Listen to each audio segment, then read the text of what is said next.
Halo pemirsa, apa kabar Anda hari ini? Semoga selalu sehat di masa pandemi dan selalu bersemangat untuk menjalani aktivitas. Bagi pemirsa yang harus tetap bekerja di luar rumah, jangan lupa untuk selalu menggunakan masker. Hari ini program Berita News Point hadir menjumpai Anda bersama saya, Belinda Amanda. Selama 30 menit ke depan, News Point akan menyajikan berita terbaru seputar Universitas Brawijaya dan Malang Raya. Jangan kemana-mana, keep on our channel, News Point.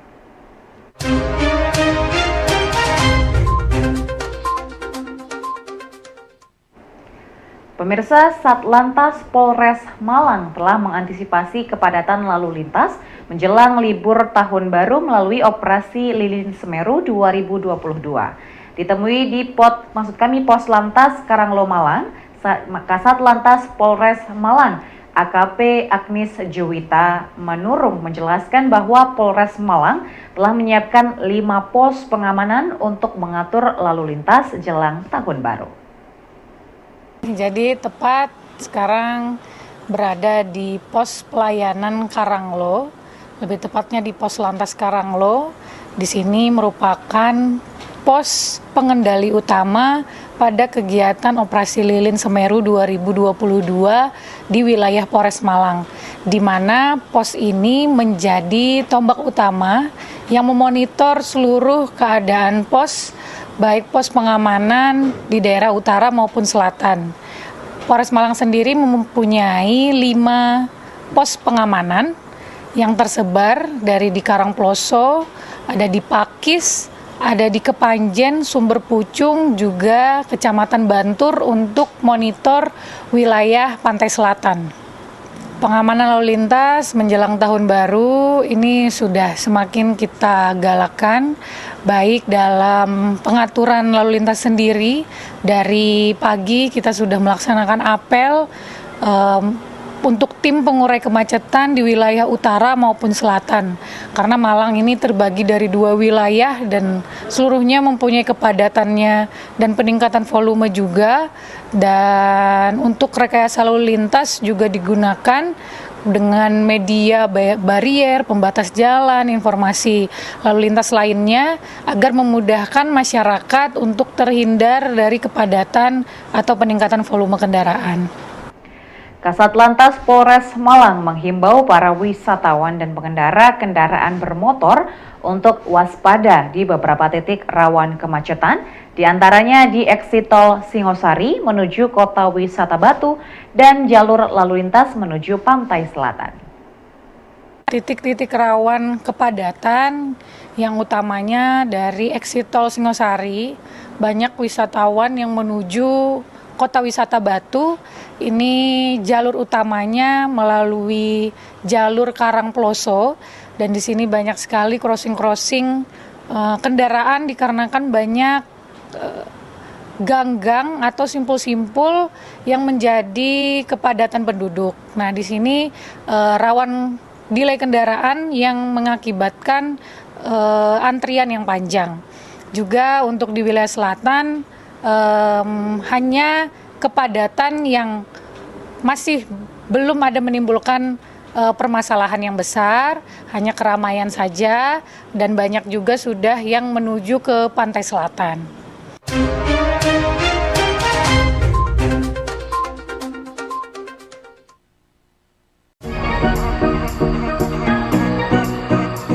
Ya pemirsa, kembali lagi bersama kami dalam program Let's Talk, masih bersama dengan Prof. Emil. Sebetulnya memang bidang saya itu manajemen reproduksi. Ya pemirsa, kembali lagi bersama kami dalam program Let's Talk, masih berbincang dengan tema ekowisata bersama. Ekowisata ini sebenarnya konsep baru. Jadi konsep ini lahir setelah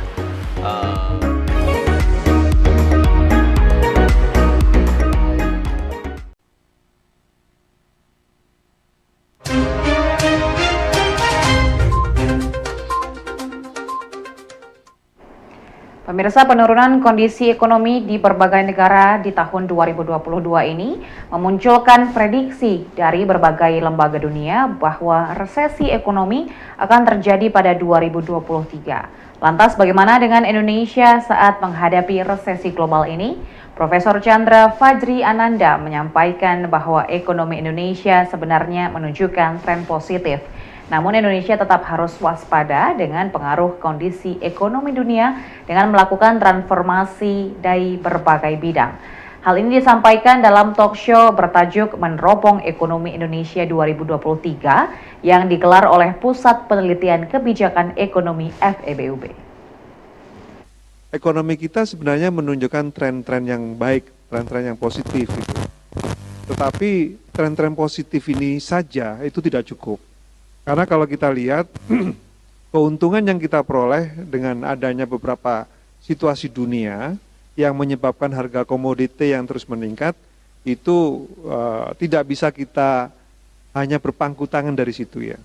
Jadi kita melihat bahwa selama tahun 2022, neraca perdagangan kita sangat surplus sekali, bahkan mungkin sangat besar, 20 tahun kita tidak mengalami yang semacam ini. Tapi ini juga karena harga komoditi dunia yang terus meningkat, kemudian kita di situasi ini diuntungkan. Tapi kita perlu belajar bahwa di dalam krisis itu mestinya bukan hanya pulih dari krisis, tapi kita harus melompat yang lebih tinggi. Artinya ada satu kata penting, bagaimana selama krisis kita kemudian bertransformasi. Transformasi ini salah satunya adalah dengan adanya atau munculnya undang-undang, termasuk undang-undang HPP tentang perpajakan yang nanti akan banyak diulas oleh Anissa, kemudian juga ada undang-undang HKPD yang itu memang diharapkan ada pola baru pembangunan Indonesia. Karena selama ini kita insya Allah dari semua prediksi lembaga-lembaga dunia, sampai akhir tahun 2022, ekonomi kita tumbuh di atas 5%, bisa 5,2, bisa 5,3, tapi tidak ada yang memprediksi. Pemirsa, Indonesia dinilai cukup resilien dalam menghadapi krisis keuangan saat pandemi. Namun tantangan pasca pandemi saat kondisi inflasi global sangat tinggi membuat Indonesia harus harus lebih waspada. Meski demikian, IHSG Indonesia terus menguat, membuat investor masih percaya pada kondisi ekonomi Indonesia.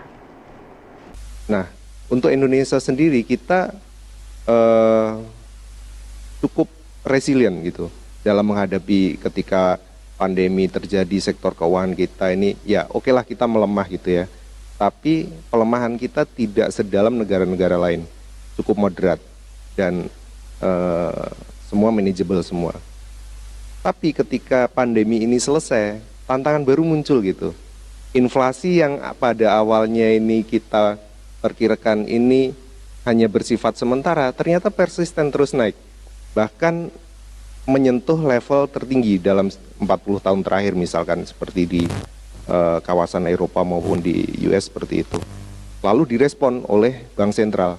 Memang ini kan seperti respon yang sangat lazim ya di dunia ekonomi. Ketika inflasi naik sangat tinggi, ya respon yang harus dilakukan adalah melakukan pengetatan kebijakan moneter gitu.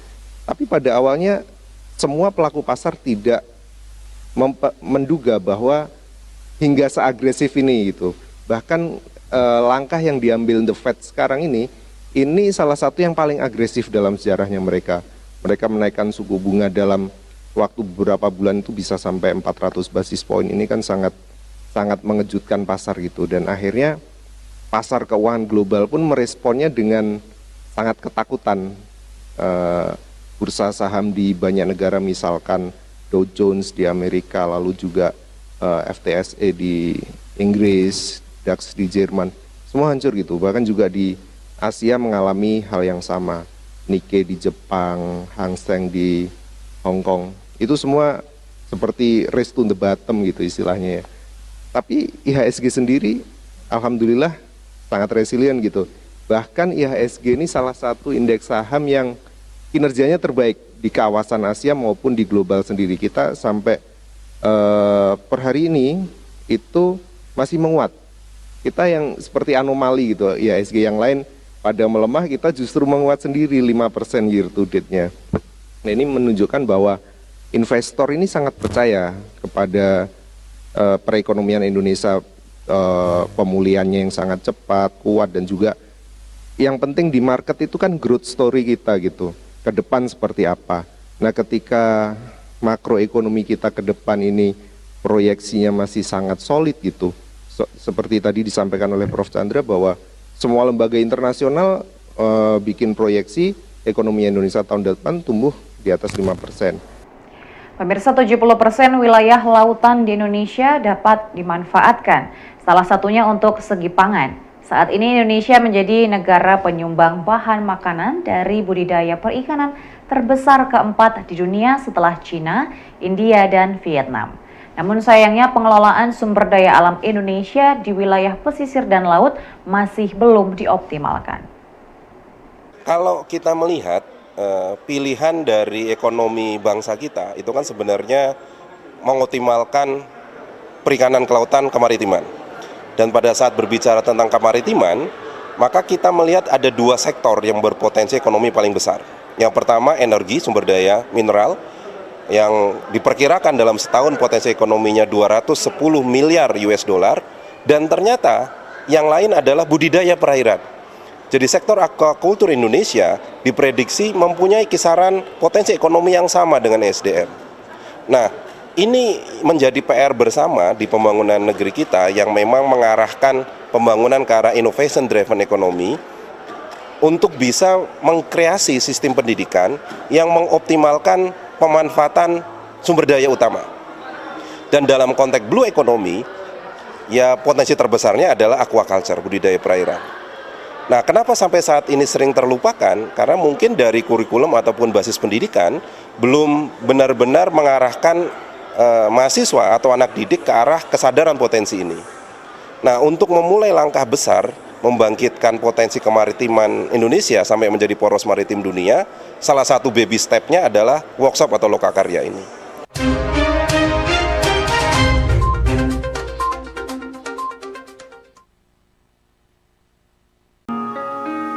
Ya, mana yang kau pilih? Memberi perhatian atau berusaha tak peduli? Dan mana yang lebih melelahkan berjuang atau melupakanmu kini? Tak lelahkah kau berpura-pura untuk mendapatkan perhatianku? Aku tak peduli, ku tak tahan lagi. Ku sudah tak punya waktu untukmu lagi. Is anybody real here? Is anybody real here? Aku tak peduli.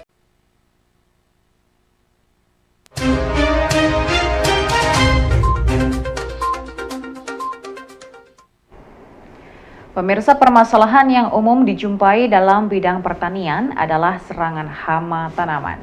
Untuk itu, dengan berbagai macam upaya, manusia selalu berusaha mengendalikan populasi hama. Salah satu teknik pengendalian hama yang dilakukan yakni dengan pemanfaatan musuh alami atau yang biasa disebut biological control. Pada dasarnya, sesuai dengan saya sebutkan bahwa di awal tadi, saya adalah dosen matematika, maka di dalam melakukan pekerjaan saya termasuk penelitian, itu adalah menggunakan metode matematika.